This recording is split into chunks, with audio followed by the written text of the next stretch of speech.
A 1969 Ford Mustang Mach 1 tears through the rain-slicked streets of New York City, sliding, roaring, absolutely refusing to die.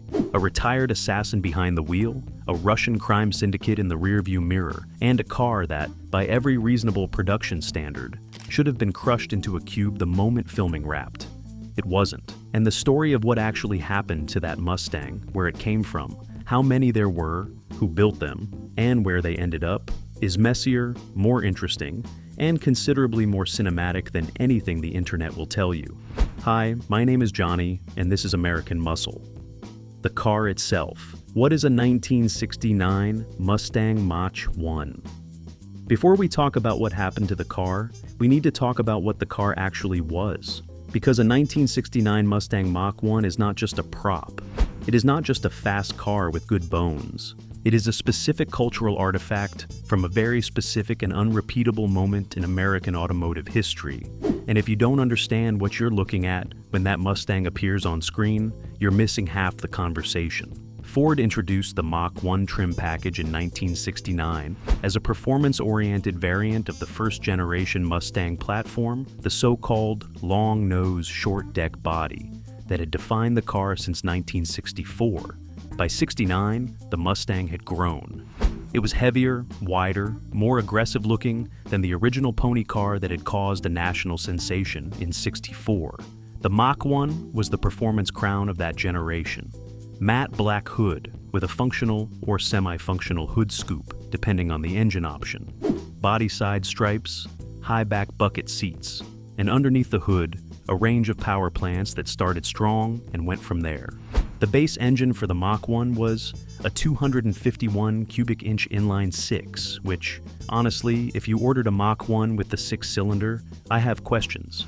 The real car, the one anybody who was paying attention was ordering, came with either the 351 Windsor small block, the 390 cubic inch FE big block, or the legendary 428 Cobra jet, which Ford officially rated at 335 horsepower, a number so obviously sandbagged for insurance purposes that Ford engineers reportedly laughed about it internally. The real output was somewhere north of 400 horses, possibly considerably north. Here is the context that matters. 1969 was the last year before federal emissions regulations began strangling American performance engines. The muscle car era was already on borrowed time. The Mach 1 was, in many ways, a last gasp, a full-throated, completely unrepentant statement from an industry that was about to be told it needed to calm down. It is exactly the right car for a man who has lost everything and has absolutely nothing left to lose. The 1969 to 70 generation of Mach 1 Mustang has never stopped being desirable. Clean, documented examples in good condition have been selling in the $150,000 to $250,000 range for years. Hero car provenance from a major franchise? Whole different conversation. John Wick, the film. Why the car matters to the story.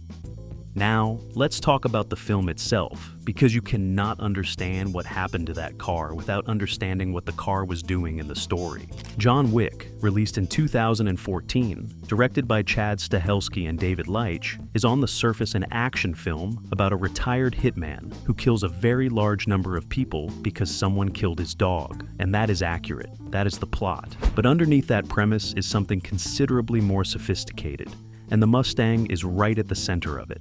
The car is introduced in the film's opening act as a possession that belonged to John Wick's recently deceased wife, Helen. She arranged for a puppy to be delivered to him after her death, a way of giving him something to grieve alongside rather than alone. The Mustang and the dog are the two objects that connect John to Helen. They are grief made tangible. They are the last things he has. When Iosef Tarasov, the son of the Russian mob boss John used to work for, breaks into John's house, steals the Mustang, and kills the dog, he is not just committing theft and animal cruelty. He is, from the perspective of the film's internal logic, desecrating something sacred. He is taking grief away from a man who had nothing left but grief. And in doing so, He signs his own death warrant in approximately 600 languages simultaneously. The Mustang appears throughout the film as both a MacGuffin and a symbol. When John gets it back, you feel it the same way you feel him getting any part of his former life back. It is not just a car, it is a version of Helen that is still alive and accessible. Stahelski and Leitch, both former stunt coordinators, understood exactly what they were doing, putting a 1969 Mach 1 in that role. A modern car would have read as a trophy. A classic muscle car reads as a memory. The choice was not accidental. The build. How many cars? Who built them? What was done to them? So, how do you put a 1969 Mustang through the kind of punishment that film requires and have it come out the other side looking like something a grieving widower would treasure? The answer is, you build more than one. Several more than one, actually. The production of John Wick required multiple Mustang builds to handle the workload. And here is where the story gets specific in ways that matter. The production-sourced period-correct 1969 Mach 1 donor cars and put them through builds designed to serve very different functions. A hero car for the close work, the interior scenes, the moments where the camera needs to live with the vehicle. And stunt cars built from the same exterior specification but mechanically configured to survive the sequences that were going to destroy them. The car that appears on screen was dressed consistently across the build. Dark Highland green paint, a color with its own loaded cinematic history that we will get to in a moment. Matte black hood treatment. Period-correct Mach 1 striping. And underneath, the stunt cars received significant mechanical reinforcement. An upgraded suspension, roll cage construction, and power plants tuned for the demands of precision, car work on closed streets in New York and in the production's New Jersey locations. Now, here is a detail that every John Wick fan forum gets exactly wrong, and I want to be precise about this. The car in John Wick is not, I repeat, is not the same car as the Highland Green Mustang from Bullitt. It is not a tribute car, it is not a replica, it is not a wink at Steve McQueen. It is a different car. What it shares with the Bullitt Mustang is the color, Highland Green, which is a period-correct 1968 and 69 Mustang factory color. Stahelski has acknowledged the visual lineage, yes. The choice of color was deliberate, yes. But the cars are completely separate builds from completely separate eras. The Bullitt Mustang is a 1968 fastback. The John Wick car is a 1969 Mach 1. Different year, different trim package, different production, different fate. We will come back to why people keep conflating them, because the confusion itself tells you something. The builds were handled through the production's stunt and vehicle coordination team, working in close collaboration with the directors, both of whom came from the stunt world, and had opinions about cars that went considerably beyond what most directors bring to a vehicle discussion. Stahelski, in particular, has spoken about wanting the Mustang to feel earned, to feel like a real machine that a real man would have kept in immaculate condition for emotional reasons. Not a show car, not a trailer queen, a car that had been cared for the way you care for something irreplaceable. The number of cars built for the production is reported at around 5, though some accounts say as few as 3, and others suggest more. The honest answer is that the documentation on the exact build count is not fully public, which is standard for productions that did not expect their vehicle choices to become a matter of serious collector interest. Nobody in 2013 thought John Wick was going to become one of the most successful action franchises of the decade. They built the cars they needed and moved on. On-set stories and production chaos.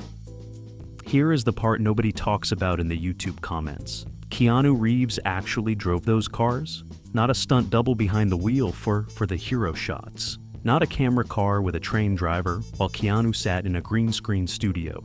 Reeves, who holds a motorcycle license, trained seriously for the driving sequences and handled a significant portion of the behind-the-wheel work himself. This is consistent with his approach to the entire John Wick production, which included extensive firearms training, judo and jiu-jitsu work, and a general commitment to doing the physical work that most actors of his profile would sensibly avoid. Stahelski has confirmed in multiple interviews that Reeves was behind the wheel for the majority of scenes where the script did not require a stunt driver for safety reasons related to the surrounding action, rather than the driving itself. The man learned to do the thing. which means when you are watching that Mustang slide through a tunnel or accelerate out of a parking structure, there is a legitimate chance that is actually Keanu Reeves driving it. That changes the energy of those scenes when you know it. It changes how you look at the car. There is a story from the New York production shoot involving one of the stunt Mustangs, a wet road, and a sequence that went slightly further than planned and resulted in a car that required overnight attention before the next shooting day. Nobody got hurt. The car got fixed. And Stahelski, by all accounts, found it more funny than alarming. This is what happens when your directors used to be the guys doing the dangerous thing instead of the guys watching the dangerous thing. The tunnel sequence specifically, which became one of the more talked about practical car moments in recent action cinema, required multiple takes across multiple nights. New York film permits, wet pavement, closed tunnels, and a car that was putting down serious power in a confined space. The sound design in that sequence is doing a lot of work, but the mechanical reality underneath it is genuine. What happened after filming, wrapped? The franchise was delivered. And then, as always happens, the question becomes, what do you do with 5 Mustangs that have just been through a John Wick production? The stunt cars, the ones that absorbed the punishment of the sequences designed to destroy things, went the way stunt cars always go. Some were damaged beyond practical restoration. Some were sold through the channels that movie production vehicles typically move through. The prop houses, the specialty dealers, the private sales that happen without fanfare or documentation. The paper trail on the stunt cars is thin, which is not unusual and not suspicious. It is just the reality of how productions have always handled their working vehicles. The hero car is a different story. The principal hero Mustang from John Wick, the car used for the close-up work, the interior scenes, the beauty shots, was retained after production wrapped. It did not go immediately to auction. It did not go to a junkyard. It stayed within the orbit of the production and the people connected to it, which is increasingly common for hero vehicles from franchises that turn out to matter. By the time John Wick had grossed nearly $89 million worldwide on a $20 to $30 million budget and spawned a sequel that was already in development, everyone understood that the cars from the first film were not ordinary production vehicles. The hero Mustang surfaced publicly in the context of promotional and exhibition use in the years following the film's release. It appeared at events associated with the franchise. It was used in materials connected to the sequels, which tells you something important. Somebody held on to it deliberately, and that somebody understood its value before the collector market caught up. Now, here is where I have to be straight with you.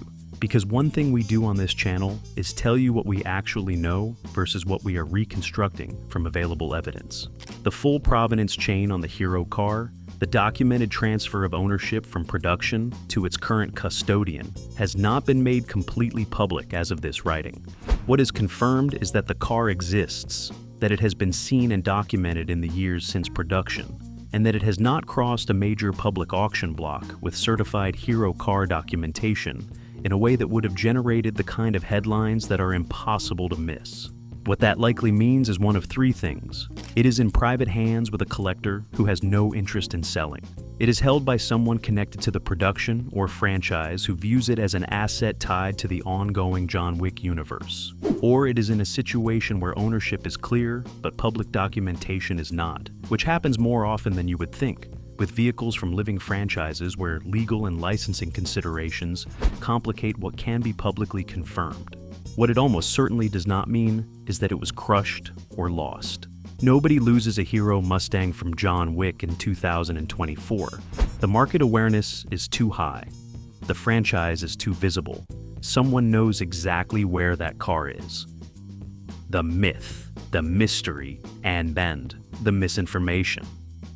Let's talk about the mythology, because there is a lot of it, and most of it is wrong in interesting ways. The most persistent myth is the bullet connection, which we touched on earlier. The internet has decided, collectively and incorrectly, that the John Wick Mustang is some kind of spiritual successor to, or direct homage to, the Bullet Mustang, in a way that implies the cars share more than a color family. They do not. The Bullet Mustang, the actual hero car from the 1968 Steve McQueen film, was found in a barn in Mechanicsville, Virginia, in 2017, after being hidden by the same family for nearly 50 years. It sold at Mecum Kissimmee in January 2020 for $3.74 million. That is the Bullitt Mustang story, and it is extraordinary. It has nothing to do with the John Wick car except that both cars are green and both cars were driven by men who were, in their respective fictional and real-life contexts, extremely good at their jobs. The second myth worth correcting is the claim, which circulates regularly, that Keanu Reeves personally owns one of the production Mustangs. This appears to stem from the general and accurate understanding that Reeves is a genuine car enthusiast, which he is, and the assumption that a man who loves cars and just made a film around a great car would obviously have kept one. That logic is understandable. It is not confirmed. Reeves has not publicly claimed ownership of a John Wick production Mustang. He has spoken about the car with obvious affection. He has not said it is in his garage. The third myth is that all the stunt cars were destroyed, which echoes the same incorrect claim that followed the Cobra Mercury from Stallone's 1986 film. Productions destroy some stunt cars. They rarely destroy all of them. The economics do not support it, and the practicality does not require it. Stunt cars from John Wick are out there, where specifically, that is a harder question. Where the car is now. What we can say with confidence about where things stand now is this. The John Wick franchise has, as of its third and fourth installments, become one of the highest-grossing action properties in modern cinema. The fourth film alone grossed over $400 million worldwide. The cars in that universe, and there are more of them across the sequels than most casual viewers register, have become objects of serious collector attention. A documented certified hero car from the original John Wick film would today represent one of the most significant movie vehicle lots that could appear at auction. The market for exactly this kind of provenance, a first film hero car from a franchise with a passionate global fan base, has never been stronger. The Bullitt Mustang at $3.74 million set a benchmark. A John Wick Mach 1 with clean documentation and a verified chain of custody would generate a very different kind of bidding room conversation than almost anything that has crossed the block in recent years, which is exactly why whoever holds it is in no hurry. There is no urgency to sell something that appreciates simply by sitting still while the franchise around it keeps growing. Every new John Wick film, every spin-off, every Keanu Reeves interview, where he mentions that car with visible fondness, that is, value being added to a vehicle that is already in a category most collectors never get near. What it all means, the cultural legacy. Here is what the John Wick Mustang actually did to car culture, and I think this part gets underestimated consistently. In 2014, the mainstream action movie audience was not especially focused on first-generation Mustangs. The Fast and Furious franchise, which had completely dominated the cultural conversation around movie cars for over a decade by that point, had conditioned audiences to think about Japanese imports, modified domestic muscle, and increasingly fantastical vehicle scenarios. John Wick arrived with a completely different vocabulary. A man who didn't need the latest technology. A man who didn't need the flashiest car. A man who needed the car his wife left him. That framing reintroduced a generation of viewers to the 1969 Mustang Mach 1 as something more than a classic. It reframed it as an emotional object, as something worth protecting, as something worth going to war over. Used values for late 60s. Mach 1 Mustangs climbed in the years following the film's release, and while you cannot draw a clean causal line between a single movie and a market movement, anyone who was watching the classic Mustang market between 2014 and 2018 will tell you that John Wick was part of the conversation. The film also did something subtler. By putting a muscle car at the center of a story about grief, loss, and identity, it argued implicitly that these machines carry emotional weight that goes beyond horsepower and quarter-mile times. The car is not a status symbol in John Wick. It is not a trophy. It is a tether to someone he loved. That is a different kind of movie car story than almost anything that came before it, and it landed. One car, 5 builds, a retired assassin, a franchise that nobody predicted, and a Mustang that is sitting somewhere right now. Highland green paint, Mach 1 striping, in the hands of someone who understands exactly what they are holding. The hero Cobra Mercury sat in Stallone's collection for years before it was stolen. The Bullitt Mustang hid in a barn for 5 decades before a family finally let it go. The John Wick Mustang has not had its third act yet. It has not crossed the auction block with its story fully told. It has not found its museum case or its Roanoke moment. It is just out there, being kept the way you keep something you are not ready to let the world have. And when it surfaces, and it will surface, because cars like this always do eventually, it is going to be one of the great movie vehicle moments of the current era. I'm Johnny, this is American Muscle.